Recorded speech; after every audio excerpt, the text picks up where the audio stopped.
It's a good day this day to be with you in the U45 morning show, your breakfast program that keeps you abreast with what's happening around the nation, around Africa, even around the world. I am Osage Solomon Wilfred, and today I'll be taking you on a ride in the breakfast show, the U45 morning show on SSTV. This morning we'll be kicking out with the newspaper segment, and then we'll go into hashtags and trends, and we'll see what's happening in the world of sport. Quickly, I'll be starting this morning with the Nigerian Tribune. The Nigerian Tribune, the main headline here says, Delta Governor meets Tinubu, Akpabio, NHRC weigh in on killing of 17 military men. If you recall, we talked about the story. It's been trending since last weekend of how some soldiers were killed in Ughelli South. And then the president has thrown his weight. The story is on page 7.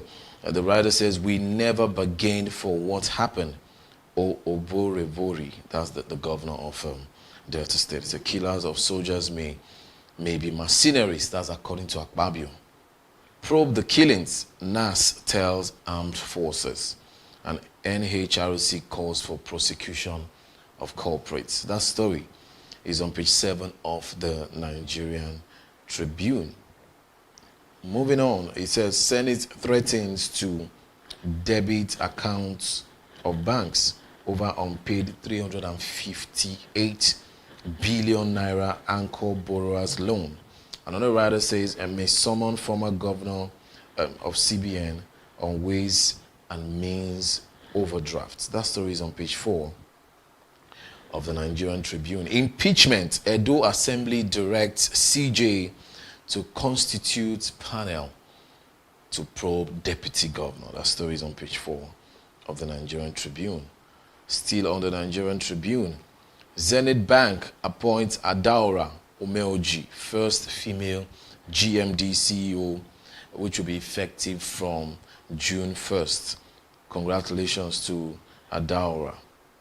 Another story says, Kanu distances self from violence in Southeast. Kanu distances self from violence in Southeast. Court rejects his bail plea. That story is on page 3 of the Nigerian Tribune. FG states local governments share 10.143 trillion naira in 2024. That's according to NEITI. The story is on page 6 of the Nigerian Tribune. Moving on, it said troops rescue 16 kidnapped victims in Kaduna. Page 5 of the Nigerian Tribune. Adeleke moves to change Osun logo and seeks Assembly's approval. Page 26 of the Nigerian Tribune. Constitution review. Reps to meet governors, leaders of 18 political parties and others. Page 26 of the Nigerian Tribune. And it says, finally on the Nigerian Tribune, 4.1 billion naira property fraud. EFCC recovers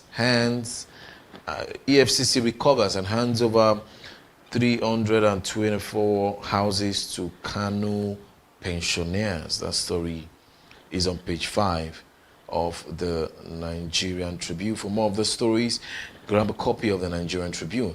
All right, moving on to another dailies this morning. It's the Business Times. The Business Times, the main headline here says, why Nigeria's inflation rate is on upward swing. That's according to economic analysts. Why Nigeria's inflation rate is on upward swing, according to analysts. That story is on page 2 of the Business Times. Moving on, it says FG states local government share 10.143 trillion naira in 2023. That's according to NEITI. Stories on page 2 of the Business Times. No more mining licenses without local value addition. That story, if you want to know who is saying that and what that story really means, grab a copy of the Business Times and you find it on page 5. Forced labor generates $236 billion illegal profit yearly. That's according to ILO. Stories on page 15 of the Business Times.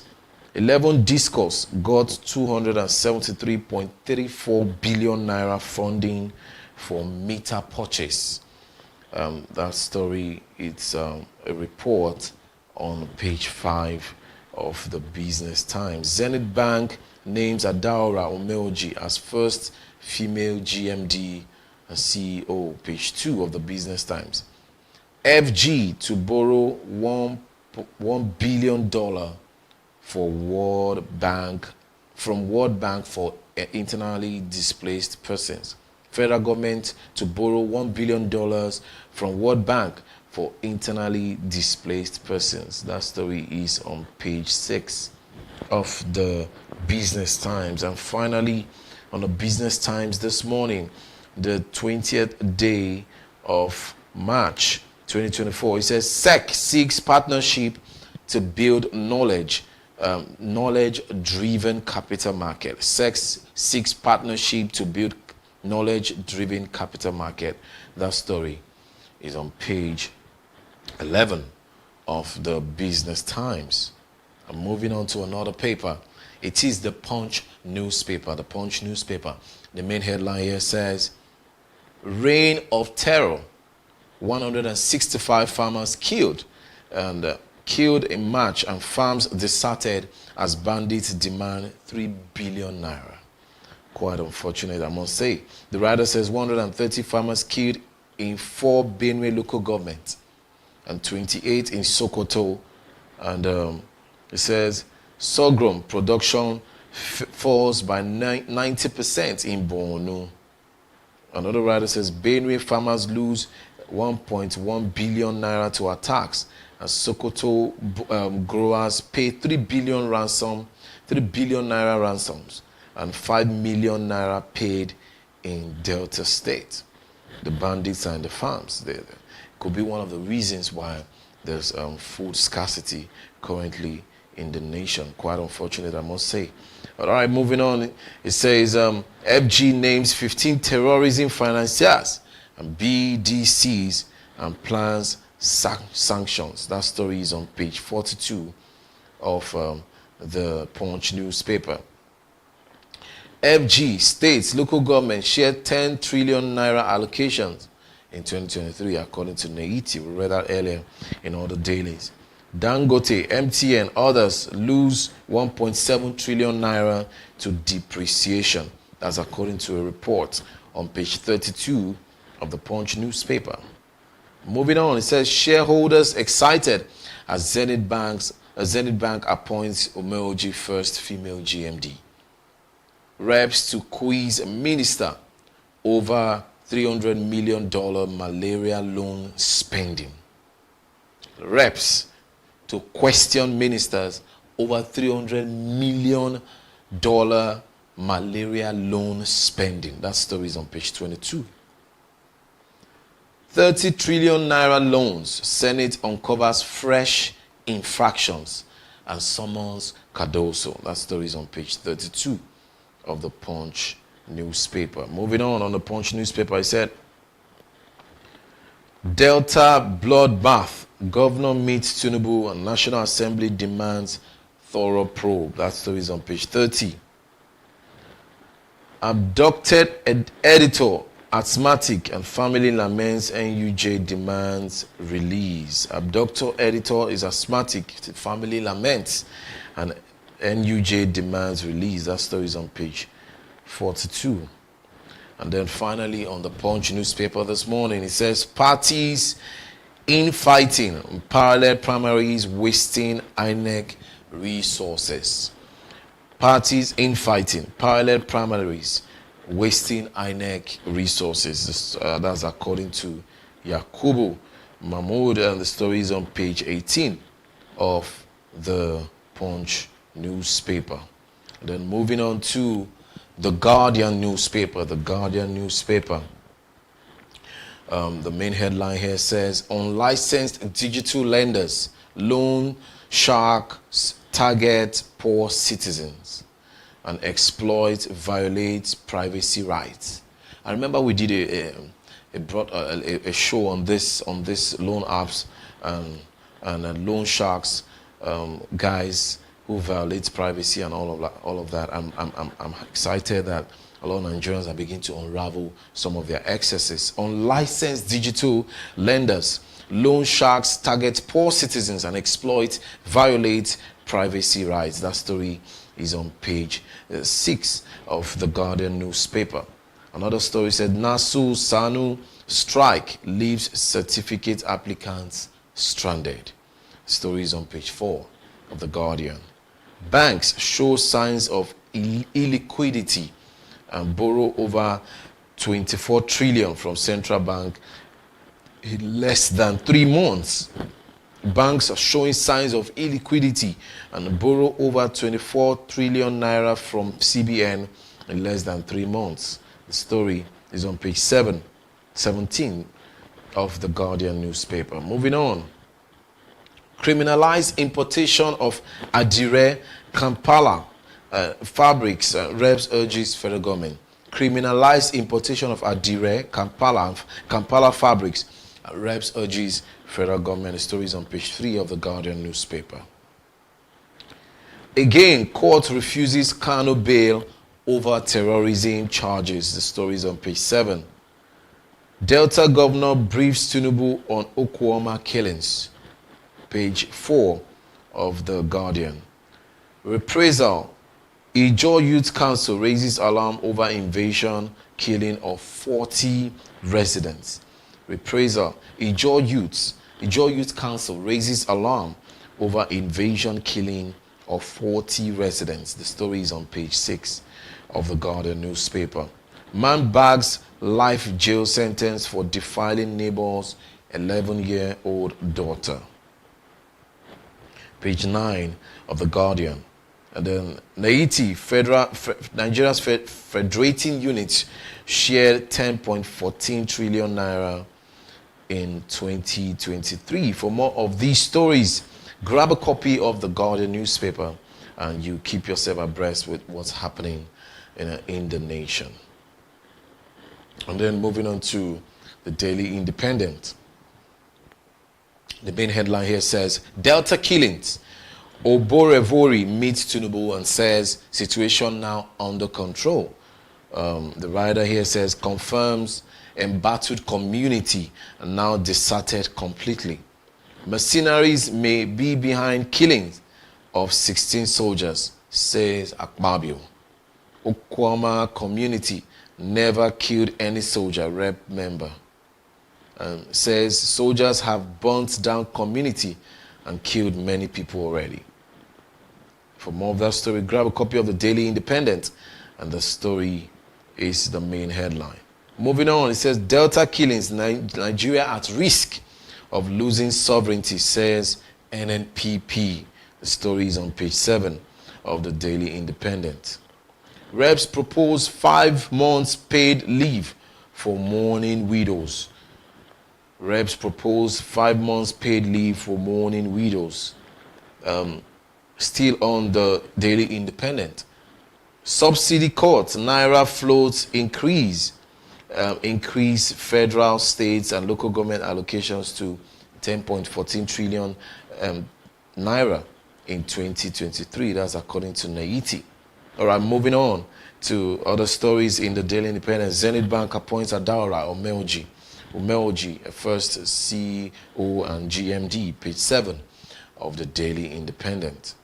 FRC stops conveying of humans on trailers over death of 10 on Abuja Highway, page 6 of the Daily Independent.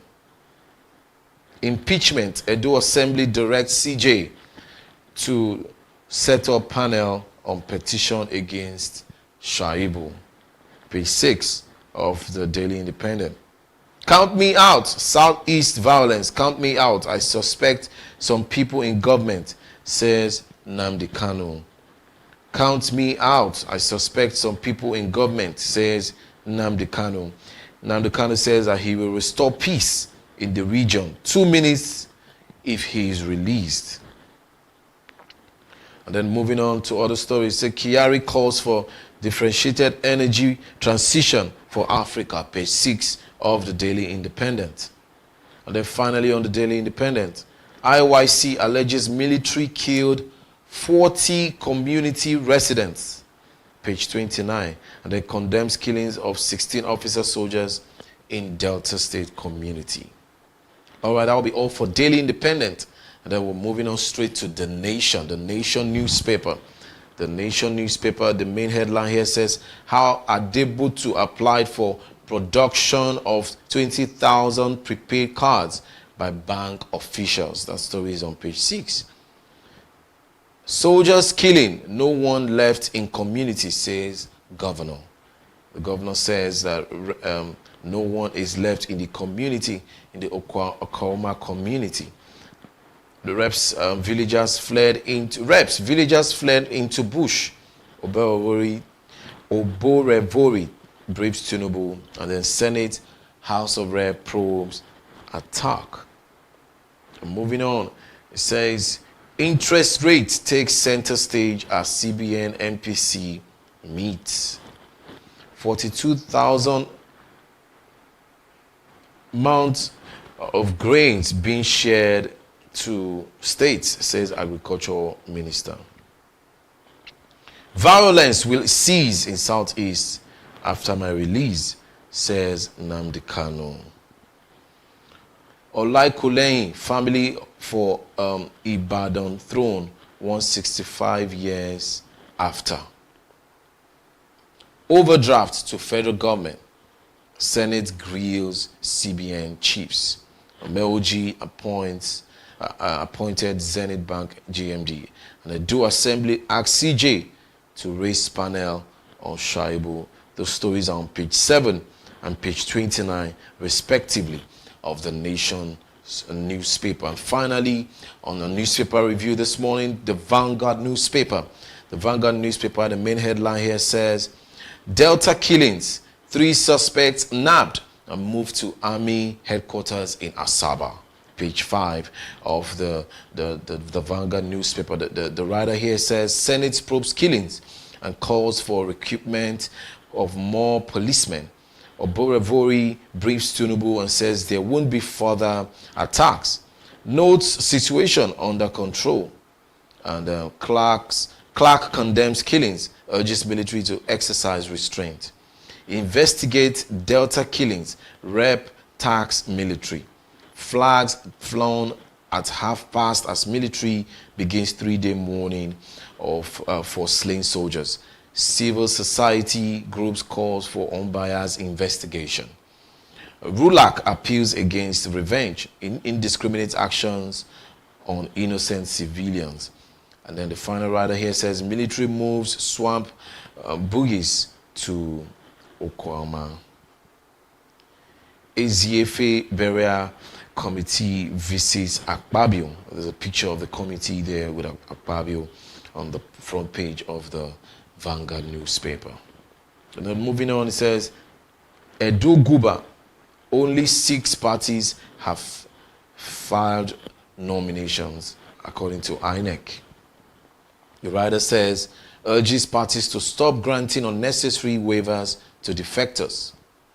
Another story says, CBN lifts restrictions on Forex access for importation of dairy products. The story is on page 20 of the Vanguard newspaper. Why court refused Nnamdi Kanu's fresh bail request? If you want to know why, grab a copy of the Vanguard newspaper and you find the story on page 11. So moving on, it says, we did not renovate government house with 18 billion naira. That's according to Adeleke. Edo Assembly directs CJ to set up committee on Shaibu's impeachment. Page 10 of the Vanguard newspaper. Shiroro Solar Generating Company new phase in energy transition plan. That's according to Shetima, page 4 of the Vanguard newspaper. And then on sports this morning, it said NFF appoints Finidi as Super Eagles coach. The writer says against Ghana and Mali friendlies. The Super Eagles have a coach against Ghana and Mali friendlies, and it is George Finidi, the former Super Eagle winger. And with that, we come to the end of the newspaper review this morning. It has been an interesting read, and for you to keep yourself abreast, keep yourself updated with what's happening across the nation, you get yourself a copy of the Vanguard newspaper, the Nation's newspaper, the Daily Independent, the Guardian newspaper, the Punch newspaper, the Business Times, the Nigerian Tribune, and all the dailies. You keep yourself abreast with what's happening in the nation. Right about now, we'll take a quick break, and when we come back, it will be time for hashtags and trends. Don't go nowhere.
Some school of thoughts believe the major challenges confronting Nigeria as a nation is caused by poor leadership.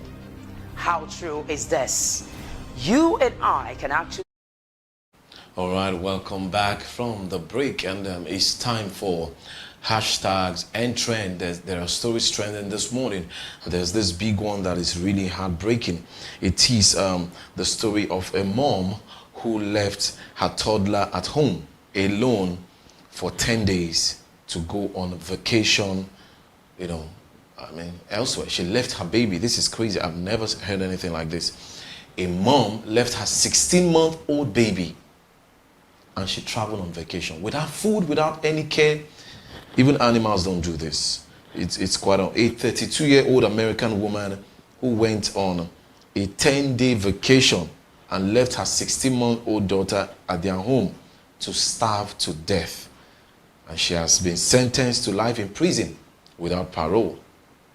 I love what the judge said. The judge said, the judge who oversaw, her name is Candelero's case. Candelero's, the judge's name is Brenda Sheehan. She said, traveling out of the state while leaving a toddler home alone without food was the ultimate betrayal. And that deserved one of the harshest legal punishments available. And just as you didn't let Jaylin, that's the name of the baby, out of her confinement, so you too should spend the rest of your life in cell without freedom. And the only difference is that you will be that the prison will at least feed you and give you liquid that you denied your child. It's quite unfortunate. I mean, who leaves a 16-month... I don't want to get emotional this morning, but even the scripture says, can a mother forget her sucking child? That she should not have compassion on her child. I mean, we've seen animals, we've watched documentaries of animals showing care, showing love to their young ones, to their babies, let alone a mother that had gone through labor, that carried the baby for 9 months. I mean, I don't know. Maybe she has some type of mental health, because it doesn't make no sense to me. I have seen mad people fend for their babies. Mad women on the street, let alone a sane woman would leave her baby, 16-month-old baby, to starve to death. This is unbelievable.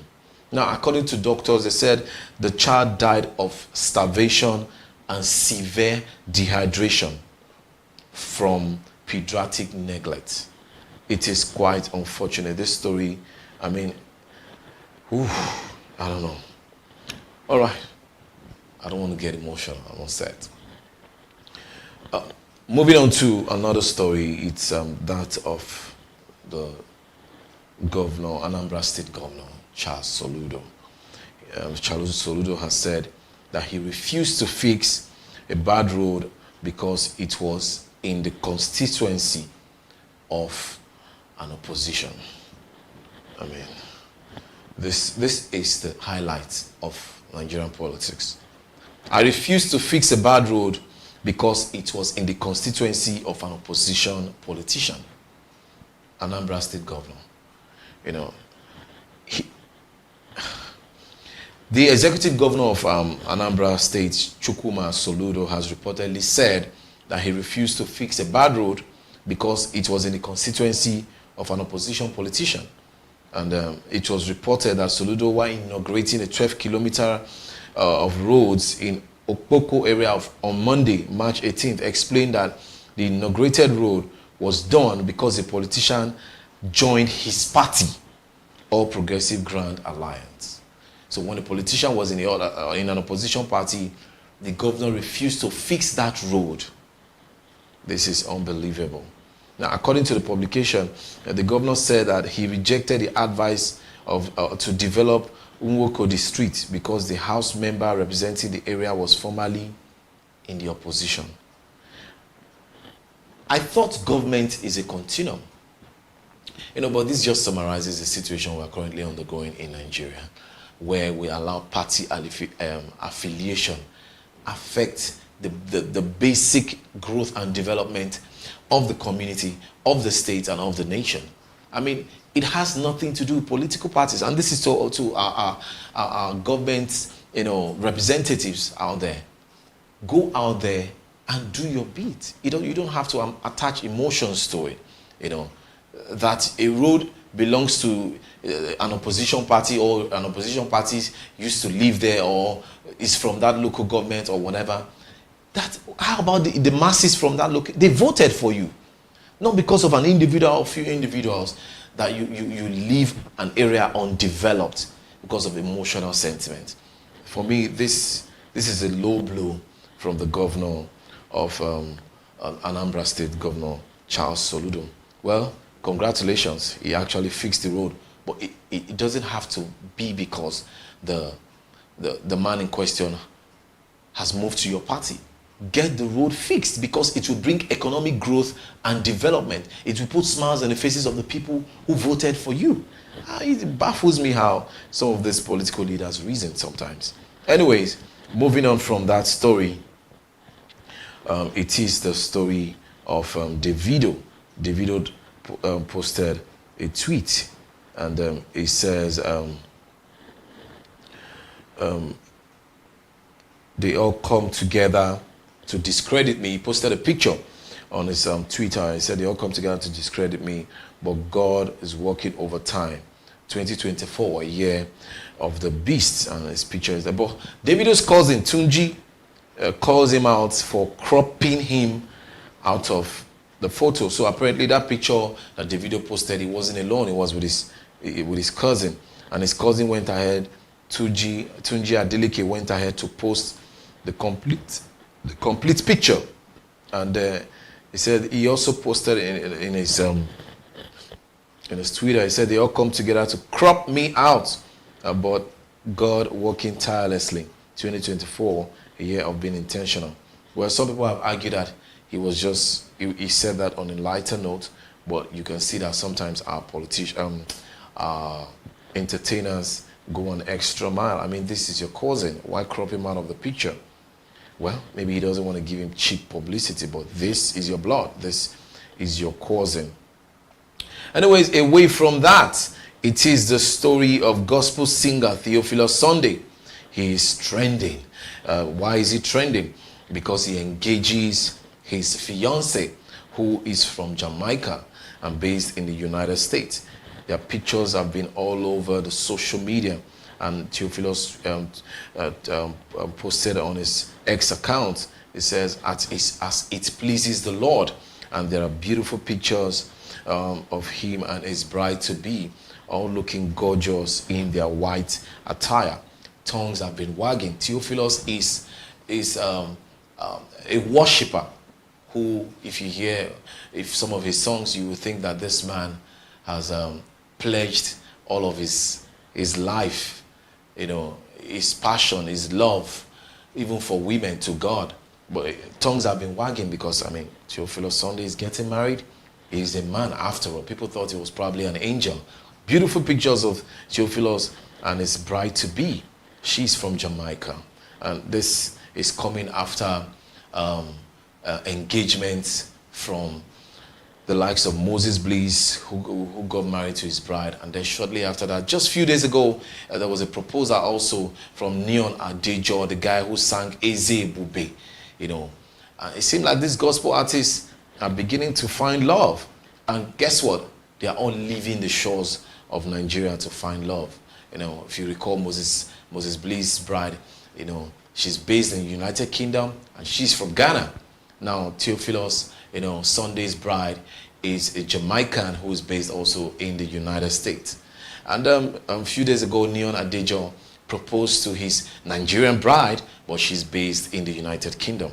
Anyways, congratulations to Theophilus Sunday, and we wish you all the best as you get ready to seal the deal in your marriage.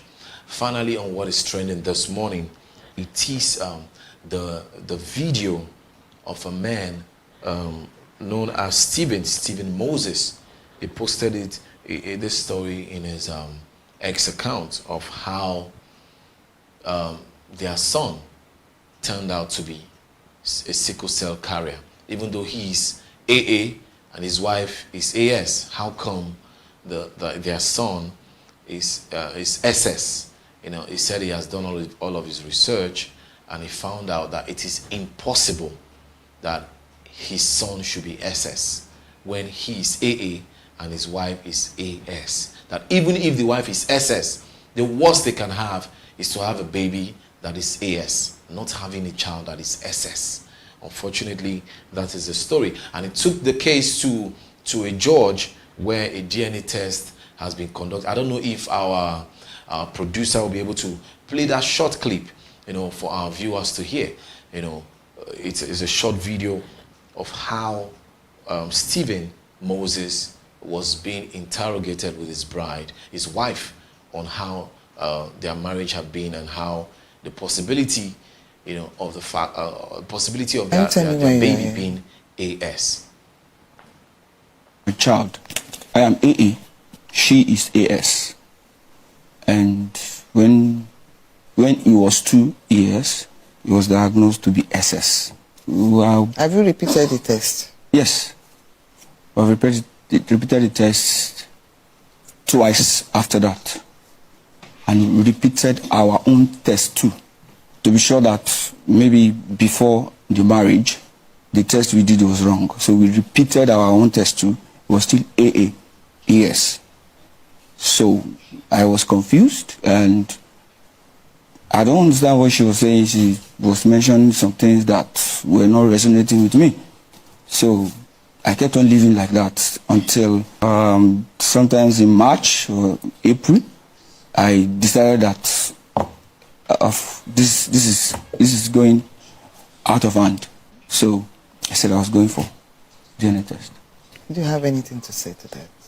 All what he said is true, but when we first had the test, when he was first diagnosed, why can't he tell me that we should go for DNA? And meanwhile, he didn't even come out straight that he wants to do DNA tests. He started behaving in the house, so sometimes he won't come home until when one of my brothers now said whenever he's around that I should let him know. So one evening he just came home, so my brother now said let me come and meet him. Until that day that he could say this is what is happening, I didn't know anything. So it was not like telling me that is that dreamt that he's nursing another person's child. That is the excuse he gave me that day, and it went on like that. So we're here for the DNA result. Can I have the DNA result, please? Yes, Your Honor. Okay. Thank you. DNA Diagnostic Center. Test result certificate of analysis. Paternity-maternity forensic test results. Name of the child. Serioluwa Fowokunmi Moses. The probability of paternity is 0%. DNA analysis is negative. Stephen Opeyemi Moses is not the biological father of Terry Oluwa Fowokunmi Moses. Do you know the father of the child? Do you know the father of the child? Nobody touched me. Nobody. You are very sure? Yes. You know what I'm going to do? This DNA is between you and that child. Yes. I order another DNA between you and the child. That's my difference. All right, from that you could see the wise judgment of Judge Fumi, and I mean the story is a little bit complicated, I must say, but the woman has said that she did not sleep with any other man. You know, she wasn't pushed, she didn't sleep with any other man. And so the only way out now is to, because the test result shows that the paternity of that man is 0, meaning that the man, Stephen Moses, is not the father of the baby who is SS. So a maternity DNA test will be conducted to prove if the woman, the wife, is the mother of the child. And if that comes out positive, then it shows that another man probably has fathered that child. But if the child comes, if the result comes out negative, then it shows that the baby probably must have been swapped, in the hospital, and then further investigations will be carried out. I just hope that they'll be able to draw a conclusion. We will be following this story, and then we'll be able to keep you abreast with how the story unfolds. All right, guys, that will be all we'll be able to take for what is trending this morning. We will take a quick break, and when we come back, it will be time for sport. Stay with us.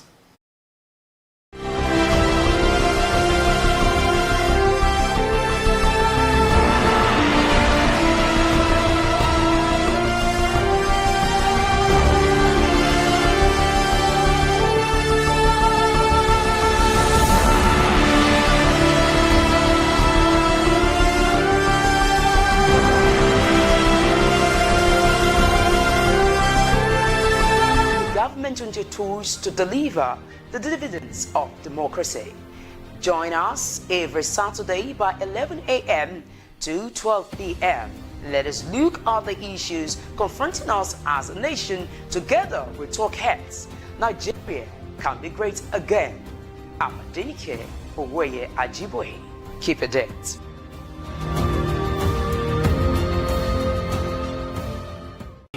What up, guys? How's your day going? How are you doing this? I want to believe that you're having fun, right? This bright and sunny day. You know that I want to see this duo on your TV screen. We're here to serve you some entertainment. And of course, entertaining gist coupled with good music won't hurt anybody, right? So here on Super Lunch, we get to entertain you, educate you on recent happenings in the world of entertainment. I am your girl, Eva Grace. And I am Shegun Delola Adeyemi, the Duke of your airwaves. You know how it is. We serve you good entertainment Mondays all through to Fridays.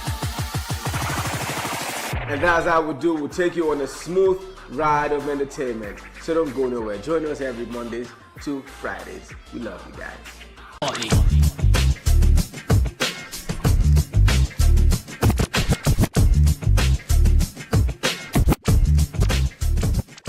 There's no place for pretense. I can't watch you stand. Oh no. Ó ta lẹ́nu, ó pọ̀ lẹ́nu, ó dùn lẹ́nu. Bẹ́ẹ̀ ni ó ta lẹ́nu, ó pọ̀ lẹ́nu, ó dùn lẹ́nu. Yusuf Murtala ni orúkọ ti tèmi Funky ọmọ ẹ̀lẹ̀ tó gbásìkì tó dùn tó kí tó yí gbogbo.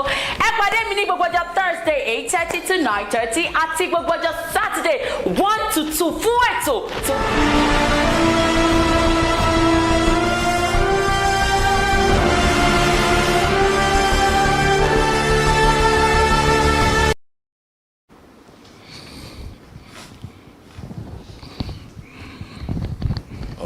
Welcome from the break, and then right about now we'll be going straight to one of the most exciting segments of the U45 morning show, and it is the sports segment. And joining us this morning is no other person than the elegant, vibrant and exciting Joel Nwakego. Good morning, Joel. Good morning, Solo. You keep saying these things, and each time you give me this accolade, you make me feel like Michael Jackson. Anyway, he's dead though. I mean, anyway, I'm good to be here. Thanks so much. So how are you doing? I'm good. You look great yourself. Thank you. One of the stories you talked about, like the whole paternity testing and all that. So what I feel is, like you said yesterday, there might have been a swap in the hospital, True. which is wrong.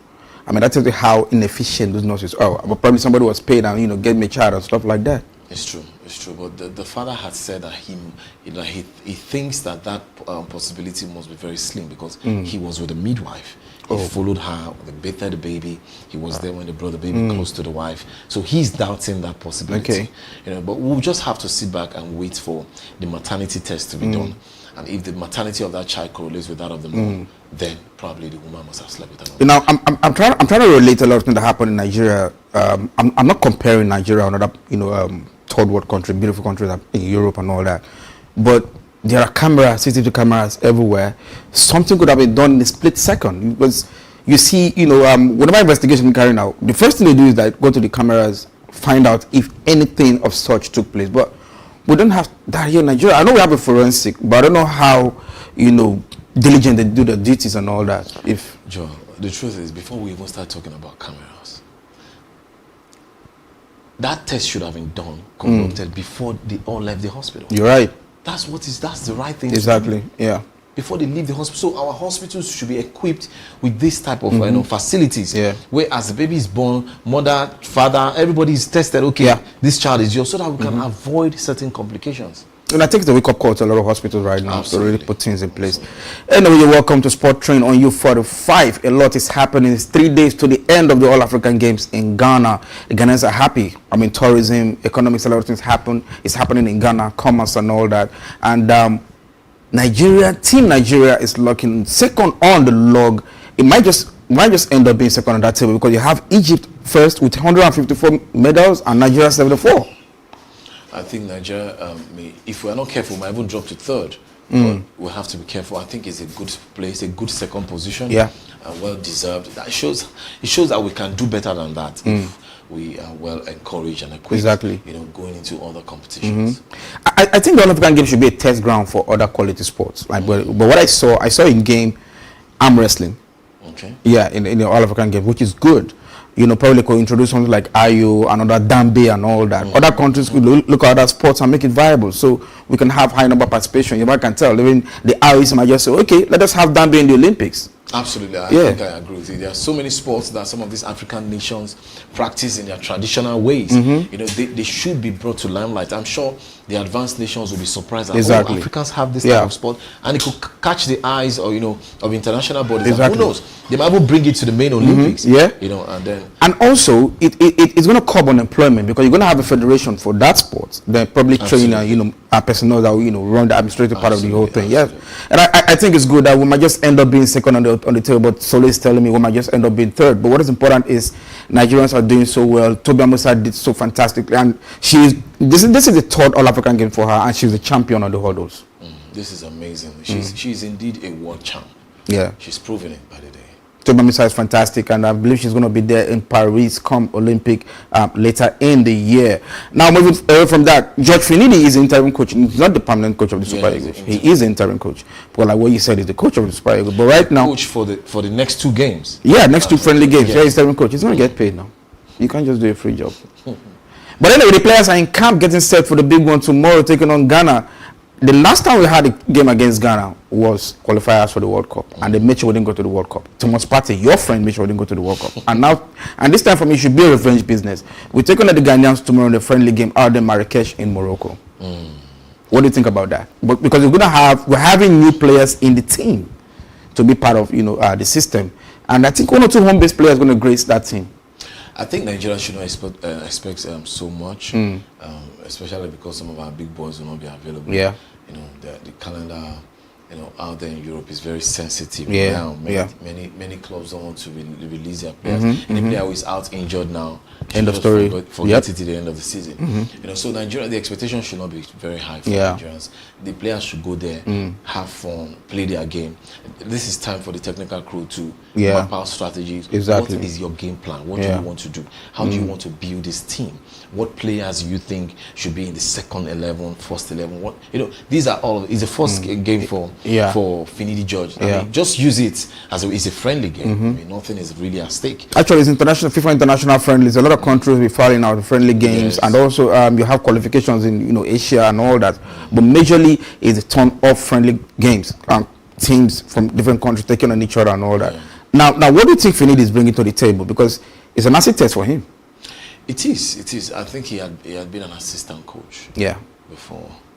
He also worked with the former coach. He's still the coach of Eimba. So, Finidi has got the experience, no doubt. He has got the experience. You might have the experience and not have the qualification, don't you think so? Very true, very true. But for me, I believe so much in experience over qualification. Yeah, it's the best teacher, like you say. What can you do? What can you do? Because qualification mainly has to do with the papers. The certificate. But what have you done so far? Exactly. Do you understand this game? Have you played this game at the highest level? Do you know how when there's pressure on the team, on your boss, do you know how to douse that pressure? So Finidi comes with all of these experiences, way back as a player and then as a coach. Well, I think he'll be able to do his bit. But for me, I feel personally that Amunike would have been amazing with this team. A lot of people feel, what Sadiq Umar did in the Cup of NAFCON. He shouldn't get an invite to the national team. But anybody we've gone past that route. I mean, if he has to come back and prove himself, he's one of the best players we have, in Europe, because he's part of the team as we speak. Well, I agree with the sentiments of those who said what they said, but I think rather than call out Sadiq Umar, we should probe that the team doctors. Yes, let's probe the team doctors because they gave him the validation to go. Exactly. Yeah. They certify him injured. You know, so we should probe the team doctors and probe. You know what happened, what transpired between his club side and the Nigerian team doctor and Sadiq Umar. So all of that should have been done before he was even invited. So that it should serve as a deterrent. Exactly. Now, do you think if Josh Finidi wins these 2 games, he might just get the job as the coach of the? Because he submitted this application that I want to be part of the coach. You have Amunike, Samson Siasia, Silvano Sokpala, other foreign coaches. But I think it's time to look at our homegrown coaches. They should be given a chance, for God's sake. Yes, I agree. That's why I'm excited that Finidi is being given a chance. But I think these games should not be used as yardstick, you know, to judge his coaching acumen. Because if you recall, we were all calling out Pesero during the qualifications and all of that. His lackluster approach to coaching, many people were not cool with it. His very defensive mindset, which anyways worked for him, you know, at the AFCON. You know, it worked for him, but still a lot of Nigerians were not satisfied with his style of play. You know, but I think it would be too early to call out Finidi George whether or not he did well with this friend. You just talked about experience. Now, if you have to compare Amunike, Siasia, and Finidi, and you've been given an opportunity to pick somebody, who will you pick out of these 3 people? I'll pick Siasia. Why? Because he's a more experienced coach than among the packs. Okay. Yes, he's a more experienced coach. And let's forget about the allegation of FIFA. I'll pick Siasia, but very closely to Siasia is Amunike for me. Okay, Amunike won the under-17. Exactly, won the under-17, and his style of play. I'm more concerned about that. Amunike is able to instill his style just like Pep on his team quickest than all other coaches. In a short time, you see the way his boys are playing. You know, when they went for the African under-17 champion, you saw the way they were struggling, and he said it that when they go for the main competition, we will see an improved team. And we saw an improved team. So I like that about him, and that's why I've been clamoring for him. We want to see the Super Eagles play with fluidity, play good football. You know, like we see them do in Europe. Let them come back to Africa, play good football. And there's something about football currently, Joel. Sometimes your team may not win, but you are impressed with the way they are playing, especially when you see keeping to instructions and all that. You see prospects in this team that if this team plays together for the next 2-3 years, they will dominate the scene. So that's what Africa, we want a team that will dominate for the next 10 years. Let's have a succession plan, not just a team that will, for competitions, we're tired of all of that, just assemble boys after the competition, we'll dismantle them again and then fresh start. No, we want boys that will graduate, you know, and they will grow. And I think Amunike can do it. There's been this trend, you know, all over the world that an African team can't win the World Cup. I think that story is going to change soon enough because we keep having, you know, quality players day in, day out. But the only player that's gotten close to winning the Ballon d'Or is Yaya Toure, and he's retired. And now, after that period, we've not got any player that's close to winning the Ballon d'Or. But that's not what I'm talking about. What I'm trying to say here is, when will an African team win the World Cup? Because the highest we've gotten so far, I think it's quarterfinals or the semi-finals. It get Ghana in 2006 or something. Yeah, I think it was Ghana. Well, I think Africans are locking on the door already, and if they put their house in order, forget all the corruption and sentiment, play this game, invest in the sport.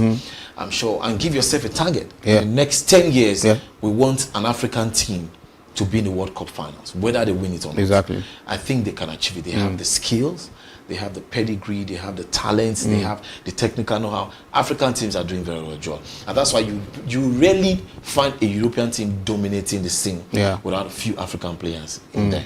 And so those experience should be brought back home. But unfortunately, when they come back home, I think what is killing African football, Joel, is the interference, constant interference of government and politics in sports. It's affecting African football. Now, using Morocco as a case study, they did so well in Qatar in the World Cup, getting close to the semi-finals. And but yeah, you just talk about government interference. But these guys are major players in the business. You can't take away the government interference because they fund the sports. The reason is because a lot of corporate bodies are not coming in to put money and all that, because probably the atmosphere is not right. It's not conducive for them to invest. So the problem, I think, for me, we talk about tax rebates, talk about giving them soft landing and all that. These things, I don't know if it's achievable in Africa. I think it is. It's a vicious circle. I don't want to come and invest because you are there. You're right. I don't want to invest because you are still there. Leave the scene a bit, and then you will see me invest. Yep. Well, I cannot leave the scene because if I leave the scene, I'm not sure you will invest. Exactly. So that's what has been going on. Yeah. But I think the onus is still on the government. Yeah. You know, give private individuals the opportunity to invest in this game. You know, involve people who are experienced. Yeah. In the sports, people who have passion for it, because we notice that some people don't have passion for this. They are there because of the money. Yep. You know, and it will definitely affect the sport. And some are political appointments. You understand? So that's the political interference we're talking about. If Africa keeps doing that, then we should forget about winning the World Cup. We'll just keep trying, quarterfinals, semi-finals, and that will be the end. But I'll tell you, Africa and African players have what it takes to dominate the world. Correct. Exactly, I think you're right, Solomon. The words also come here keep telling us that the sooner we understand sports is business, not lucrative activities and all that. We need to put our acts together so we can have, apart from having high representation, is a means of curbing unemployment. We saw what happened in the AFCON. The whole world stood still watching AFCON. Absolutely. A lot of people, is a means of taking social vices and all that, anti-social vices. Sports should be given a proper, attention so a lot of things can work for Nigeria. That's it on Sports Hub for today. Sorry, Sport Train. Yes, there will be Sports Hub later today, 3 p.m. You join Prince Will and the gang. Thanks for having me. All right, thanks for having you, Joel. It's an interesting U45 morning show today. I hope you enjoyed it, because we did on this side of the show. My name is Osage Solomon. And I'm Joel Wankego. And from all of us, it is a goodbye, and do enjoy the rest of your day.